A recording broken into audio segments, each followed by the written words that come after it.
Salut la compagnie, c'est Jules Melon et aujourd'hui dans la procédé critique, je suis avec l'ami Nico Ciné. Comment vas-tu? Ça va bien et toi? Ça va, et on va parler d'un film d'animation des studios Disney sorti en 1995 et que tu voulais me faire découvrir parce que j'étais passé à côté à l'époque, j'étais déjà peut-être un peu trop vieux, allez savoir. Bref, ce film d'animation c'est Dingo et Max, et oui, notre cher Dingo dans un film classique Disney réalisé par Kevin Lima qui fera ensuite Tarzan, voilà. Donc, que j'ai toujours pas vu non plus, donc voilà, peut-être un jour. Ah, qui te manque de ton palmer. Ah bah il nous manque quelques Disney des années 90 du coup. Et donc au casting vocal, alors on va le dire à la VF parce que bon, film d'animation c'est souvent VF. Nous avons Gérard Rinaldi dans le rôle de Dingo, oui, le regretté Gérard Rinaldi. Christophe Lemoine alias Cartman dans South Park qui fait Max, donc qui est le fils de Dingo au passage. Et il y a Alain Dorval, bon là j'imite plutôt un youtubeur célèbre, voilà, mais qui fait la voix de Rocky Rambo, enfin Sylvester Stallone dans le rôle de Patibulaire, le soi-disant méchant d'habitude de Mickey et tout, mais là il est pas si méchant que ça. C'est un des meilleurs, enfin c'est un des proches de Dingo malgré tout. Voilà, ici c'est son collègue de travail. Et puis il y a aussi Alexis Thomasian qui joue le fils de Patibulaire, PJ, enfin PJ du coup. Alors, quelle est l'histoire de ce Dingo et Max? Assez traditionnelle, la relation entre un père et un fils qui devient ado, un père un peu dingo, d'où son nom, voilà, et le fils qui en a marre d'être comparé à son papa, qui veut vivre sa vie, qui est amoureux d'une fille qui s'appelle Roxane, et qui est fan, voilà, Roxane, et qui est fan d'un chanteur qui ressemblerait à s'y méprendre à Michael Jackson d'ailleurs, clairement l'influence. Powerline. Voilà, Powerline, exactement. Et du coup, pour impressionner Roxane, il prétend peut-être connaître Powerline, il imite Powerline, et pendant ce temps, Dingo, qu'est-ce qu'il veut faire avec son fils? Reconnecter un petit peu certains souvenirs, parce qu'il y a la nostalgie, et l'amener faire du camping et de la pêche, alors que lui, il aurait aimé aller à un concert avec sa peut-être copine. Et voilà, donc traditionnel déchirement entre le papa et l'adolescent rebelle, et on va suivre ça pendant 1h15 environ. Quel est ton rapport avec ce film que tu aimes beaucoup, il me semble? Eh ben oui, c'est un Disney où je suis très attaché, que j'ai vu enfant, que j'adore voir de temps en temps. D'ailleurs, je l'ai revu pendant le premier confinement et je l'ai revu ce matin. Sachant que Dingo est mon personnage préféré Disney. Toujours, quand je vais à Disney, de temps en temps, si je peux, je fais une photo avec Dingo. Enfin bref, voilà, donc je suis pas très logique, mais je trouve que c'est une histoire qui est assez classique, mais qui est assez attachante quand même, surtout que la relation père-fils qui est assez classique avec des disputes et tout, mais tu sens qu'il y a un attachement, que le père il veut tout faire pour recoller les morceaux avec son fiston.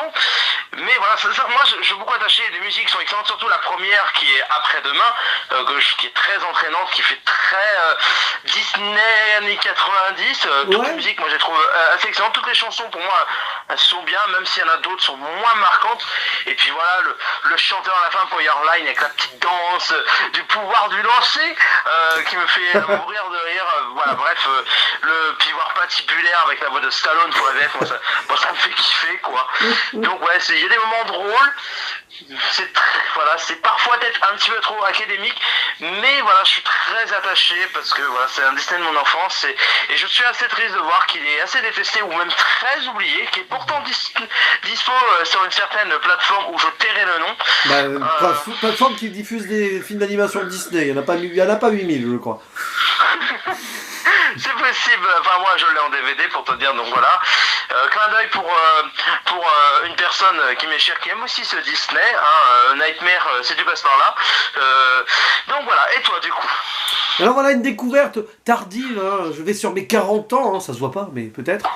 Et bon, tu te dis, ce genre de film, c'est plus tout à fait de mon âge, comme le dirait Danny Glover dans L'Arme Fatale, je suis trop vieux pour ces conneries, et là, pas du tout.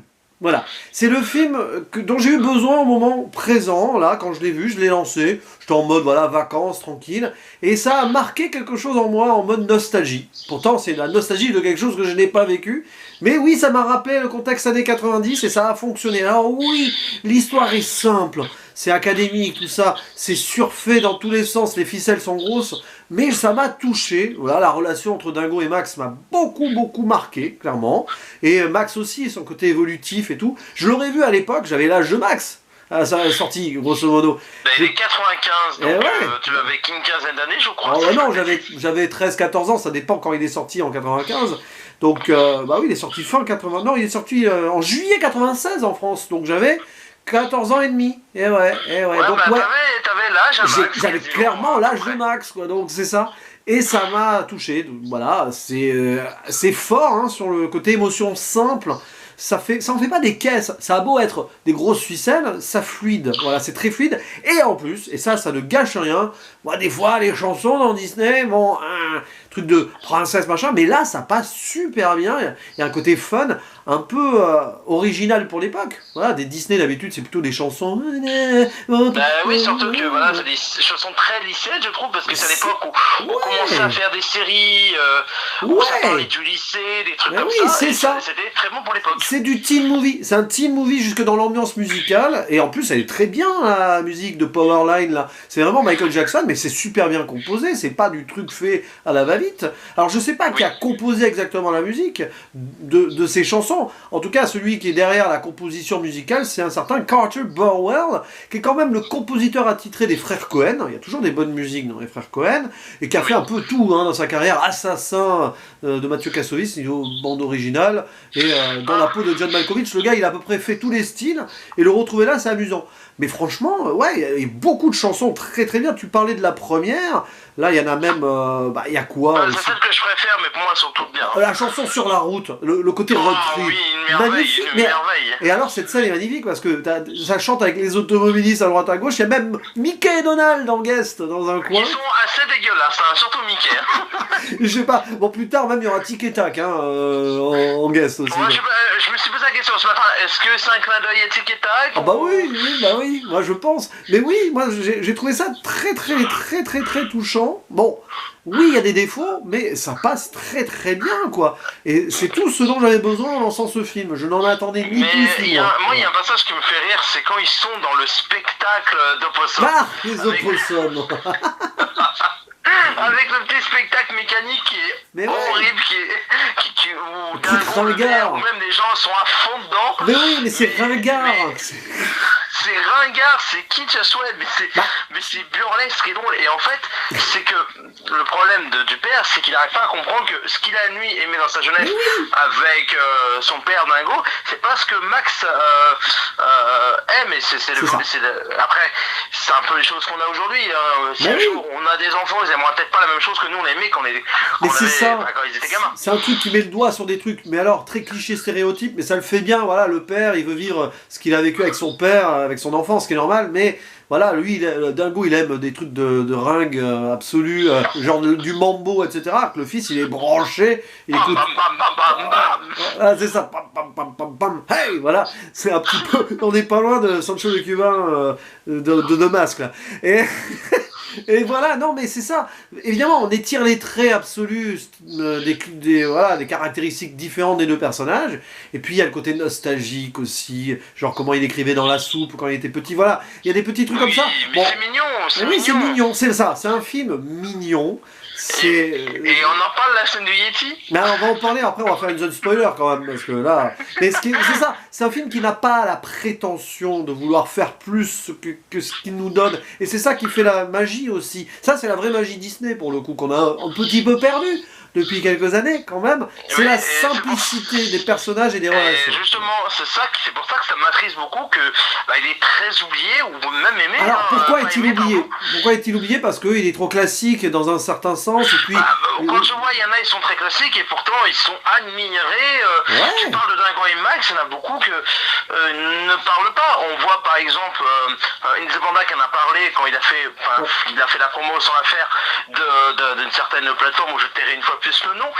Il a parlé de Dingo et Max, tu vois. Et je sais moi je l'aime beaucoup, mais Mais quand je parle de Dingo et Max, j'ai beaucoup d'amis fans Disney n'ont jamais vu Dingo et Max. Alors, je ne sais pas ce qui clocherait dans l'esprit de certains, vous le direz en commentaire si vous voulez. Peut-être l'animation qui est. C'est vrai, elle fait très série ou téléfilm de Disney, quoi. Alors, pourtant. Elle est encore efficace. Hein, elle est efficace, et puis alors la direction de l'animation, quand même, a été confiée aux frères Brizzi, les Français qui ont fait Bossu de Notre-Dame, la bande à Picsou, le film. Et oui. Et même Astérix et la surprise de César, dont j'ai parlé il y a quelques semaines d'ailleurs sur la chaîne. Donc, c'est pas n'importe qui, mais ça se veut à la fois simple, mais par contre, on a des scènes bien animées sur scène, par exemple. La scène de la route, par exemple, ça paraît rien comme ça, mais c'est assez ambitieux aussi. Mais ça reste simple. Drôle, et puis la chanson qui est excellente. Oui, les passages où il y a une énorme dispute qui va être un petit moment clé pas loin de la fin du film, qui est assez, qui a vraiment son charme. Ah oui, ça va toujours pour nous, là, aussi, ouais, il y a ça. Oui, voilà. Non, mais il y a vraiment, franchement, c'est l'un des Disney où les chansons m'ont le plus marqué. Alors, de ce que j'ai découvert ces 5-10 dernières années, quoi, parce que franchement... moi, Après-demain, tu vois, c'est la chanson de Disney que j'aime bien écouter assez souvent. Et Après-demain, t'as directement... C'est une de mes chansons Disney préférées, tu vois. Bon, bien sûr, il y en a certaines du Roi Lion que je préfère. Oui, voilà, le Roi Lion, évidemment. Mais voilà, et pour revenir une fois sur des gens qui ne connaissent pas ou n'ont pas vu Dingo et Max, mais se préfèrent se pignonner à revoir des films qu'ils ont vus une quinzaine de fois que découvrir des petites pépites comme ça, et c'est bien dommage. Ouais, non mais c'est vrai que la première chanson, là tu en parlais, ça fait teen movie de suite, voilà. Tu sais, c'est la fin des cours. Moi, ça me donne la pêche. Hein. C'est ça. Et du coup, est-ce que tu as autre chose à rajouter hors spoiler là on va partir tout de suite dans la petite zone spoiler, et ce sera pas après-demain, mais maintenant. Voilà, attention. Spoiler! Oui, alors, parce que, bon, aller sur la route, camping, tout ça, mais Max, il veut vraiment pas, et il va essayer de blouser son père pour l'amener à Los Angeles, là où se produit Powerline. Et d'ailleurs, il promet à Roxane un truc complètement fou, c'est qu'il chanterait sur scène avec Powerline. Oui, bon, et qu'est-ce qu'on ne serait pas prêt à faire par amour? Mais est-ce qu'en fait, à la base, il devait aller à une soirée où regarder le concert organisé par une des meilleures étudiantes et très populaire, Stacy, je crois, le samedi soir, et lui, le pauvre Maxou va partir en vacances avec son papa, et pour essayer de ne pas décevoir Roxane, il va trouver un mensonge très très gros. Et ce qui est très fort dans ce film, c'est que le père fait confiance à Max, il le nomme même capitaine de route, et Max va user la confiance de son père pour détourner la route et amener tout le monde à Los Angeles. Ça, c'est dur quand même. Et quand Dingo s'en rend compte, moi j'ai eu mal pour lui. Parce que là, il se rend compte, en plus, Dingo, qui est quand même présenté comme un personnage un peu idiot, mais il va quand même se rendre compte que il peut pas être le père que son père a été pour lui. Il va avoir une évolution. C'est-à-dire que voilà, même un personnage qui a l'air un petit peu simple d'esprit comme ça va comprendre des choses par amour. Et ça, c'est un beau message quand même. Voilà. Oui. Parce que puis Max va apprendre à accepter son père tel qu'il est, et puis on n'est pas obligé d'être comme son père pour aimer son père, de toute façon, c'est ça le message. Oui, ils sont différents, et tant mieux, mais le lien restera quand même là, quoi. Ils seront toujours là l'un pour l'autre. Surtout vers la fin, qui est vraiment, la scène est très très belle. Oui. Au moment, il y a la chute libre, enfin la chute d'eau, et je trouve même l'animation un peu, le petit rose avec les éclaboussures d'eau et tout, où il récupère le papa avec le parfait lancé. Ah, le parfait lancé. Je trouve au moment où ils se font le petit câlin et tout, je trouve ce moment mais vraiment magnifique, magique quoi. Oui, puis avant le parfait lancé, donc oui, l'héritage du père de son apprentissage de la pêche quand même, et bien il y a ce passage où ils sont bloqués dans la forêt, dans la voiture, avec le Yeti. Bon, malheureusement en français ils n'ont pas osé laisser le nom original de la bestiole, c'est le Bigfoot, c'est pas tout à fait le Yeti, mais bon, voilà, c'est le Bigfoot quoi, c'est le Yeti américain. Et il est drôle ce Yeti. Je suis désolé, mais quand j'ai un Yeti avec un casque sur les oreilles en dansant quand j'ai oublié le nom du groupe. Powerline. Non. Ah, les Bee Gees, non? Les Bee Gees, voilà. Mais moi, ça me fait kiffer quoi. Oui, il y a les Bee Gees aussi, c'est un bon groupe disco ça, donc voilà, ça c'est bien. Non mais... Stay alive. Voilà. Et donc, non mais c'est ça, c'est drôle et touchant à la fois, un peu gaguesque par moment, et il y a un truc, alors le bémol pour moi c'est la fin. Parce que sur la fin, bon, Happy End, on imagine que ça va se finir comme ça, mais la façon dont il arrive sur scène, ils arrivent au concert comme ça, paf, ellipse, facilité scénaristique, tiens, on s'est caché dans les instruments. Ils sont sortis de la rivière, on sait pas ce qui s'est passé, mais ça s'est passé. Là, j'étais là en me disant, ouais, alors là, c'est quand même le côté Disney rapide, vite fait, qui prend un peu les enfants pour des idiots. Hop, allez hop, magie de la fin. Mais bon, ils ont peut-être, il y a eu un petit trou scénaristique là. Et puis bon, le fait que quand... Je suis d'accord avec toi, mais peut-être parce que je suis vraiment attaché à ça. Ouais, Ça me gêne pas tant que ça. Non, mais puis à la fin Mais je aussi. comprends que ça peut gêner. Après, bon. c'est vrai que c'est une grosse faillite. Une grosse facilité. C'est comme tu vas à la fête foraine, tu sais, les tirs à peler. Quand tu vas dans les stands de peluche où tu tires les ficelles et même pour 3 ficelles, tu peux avoir une belle peluche. Ben, c'est un peu ça. En fait, tu tires la ficelle pour t'amener à la fin du film. C'est ça. Et puis alors le fait qu'il arrive sur scène avec son père, genre, bon, très facile, il n'y a pas de service de sécurité visiblement. Et alors... Bah si, il y en a un qui essaie de le chasser, mais... Ouais, mais alors comble de l'ironie totale, c'est quand même à la fin, donc ils sont sur scène et Powerline, il est là, et il s'en fiche, il danse avec 2 personnes inconnues, il a vraiment pas peur lui, hein, on sait jamais, mais... il est très très cool, hein, ce chanteur quand même. Alors que là, dans la vraie vie, je pense qu'ils auraient arrêté le spectacle, et se seraient cachés dans les coulisses, parce que ça aurait pu être des gens qui se seraient pris à lui. Mais bon, c'est la magie Disney, hein, il faut l'accepter. Puis bon, à la fin, Roxane et tout. Ce qui est bien, par contre, c'est que Max va quand même dire la vérité à Roxane, alors qu'il aurait pu ne pas le dire, dans le côté moral à la fin. Il va quand même lui dire, oui, je t'ai menti, et elle l'accepte, avec le père qui écoutait sur le toit, bon, et c'est comme ça qu'il lui présente son père. Voilà, c'est drôle. Mais bon, ça on voit qu'il y a quelques petits messages pour les enfants, un peu côté moraliste américain, mais bon, ça passe. Ouais, bon, mais c'est pas surappuyé non plus. Non, voilà, c'est... Ce serait fait aujourd'hui, alors là, putain, ce serait un gros lexique qu'on sortirait là. Mais bon, voilà, je sais pas si du coup, hors spoiler, je pense qu'on a fait le tour, parce que bon, après l'histoire en elle-même est très simple. Spoiler n'est pas vraiment spoiler sur ce film, mais voilà. Mais du coup, on va conclure. On va refermer la zone spoiler et conclure sur ce Dingo et Max. Il paraît d'ailleurs qu'il y a eu une suite que tu m'as conseillé, peut-être qu'on en parlera ensemble d'ailleurs. Une suite que tu aimes moins, mais ça on y reviendra. Hein, voilà. Oui, je l'ai revu ce matin également, il y a des choses à redire. Bon, on en reparlera. Parce que c'est vrai que c'est une suite directement sortie en vidéo, mais... Oui. Mais allez, hein, allons au bout des choses. Donc disons que voilà, pour moi ce n'est pas la pire suite Disney. Voilà. Alors du coup, ta conclusion et ta note sur ce Dingo et Max. Donc pour moi c'est un Disney qui est classique, qui est cher à mon cœur, qui est dans mon top 10 Disney. Voilà, c'est dit, mais que ça en déplaise à beaucoup. Mais désolé, voilà, malgré son côté simpliste, les ficelles tirées à 5000 km. Mais je suis tellement attaché à cette relation père-fils qui part en sucette mais qui se rattache à la fin. Les musiques, moi, qui me font kiffer, même la première surtout qui me fait vraiment presque envie de danser quoi. Donc voilà, pour moi je peux pas mettre au-dessus de 7 sur 10 parce que c'est trop classique, même dans l'animation apparemment c'est un petit peu voilà, mais voilà, moi c'est fun, je passe un bon moment, à chaque fois que je le revois, je vois pas le temps passer, donc un bon 7 sur 10 pour moi.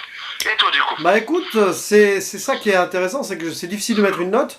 Là, je serais tenté à monter à 8 sur 10, parce que j'ai été surpris positivement, très positivement. Ah, quand même. Mais c'est un gros 7 sur 10, voilà, objectivement, je ne vais pas monter à 8, parce que c'est simple, mais voilà, ce film m'a fait du bien sur le moment présent, et la musique, c'est vrai que franchement, j'ai été surpris par la qualité musicale, et on voit bien, hein, on n'est pas dans le conte de fées Disney, on est dans l'humain, là, et ça donne des belles compositions, très bon chanteur aussi, qui fait Powerline, son nom c'est Tevin Campbell, qui je vois avait même pas 20 ans à l'époque, hein, donc il était très jeune, très bon imitateur de Michael Jackson, faut le dire, mais c'est vrai que voilà, il y a ce côté pop de l'époque, là, branché, c'est les années 90, c'est Sauvé par le Gong, tout ce que vous voulez, et plus si affinité, bon, Sauvé par le Gong c'est un peu avant d'ailleurs je crois, enfin bon bref, vous comprenez, si vous aimez les années 90, voilà, si vous avez cette nostalgie, que vous êtes passé à côté de ce film à l'époque, foncez parce que je pense que ça va vous faire du bien.